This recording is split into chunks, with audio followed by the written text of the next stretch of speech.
Coutinho, tabegou, recebeu de volta, Bruno Pérez vai cruzar para a grande área, não alcançou, olha o gol, olha o gol, gol! Gol!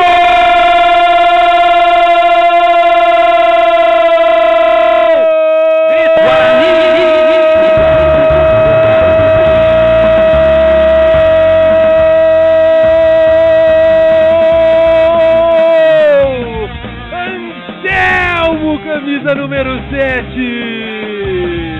Que golaço, Ortiz! Que golaço do Anselmo no cruzamento do Bruno Pérez. O Denilson não alcançou. Ela chegou pro Anselmo do lado esquerdo dentro da grande área e ele não perdoou, Clebão. Sem pensar duas vezes, meteu a bola pro fundo da rede. O goleiro todo do time do Icasa, hein, Kleber? Vem mais Icasa, novo cruzamento pra grande área. Falhou a zaga, gol do Icasa.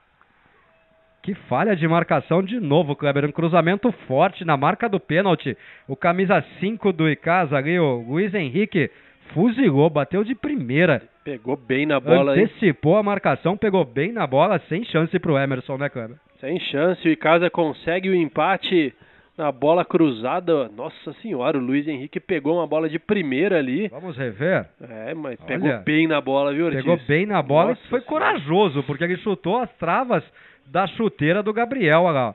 O Everton Páscoa tentou né? dividir com ele, mas não conseguiu. Verdade. Conseguiu se antecipar o jogador do Icasa, o Luiz Henrique, camisa número 5, zagueiro. A bola foi no cantinho do Emerson. Infelizmente está empatado o jogo.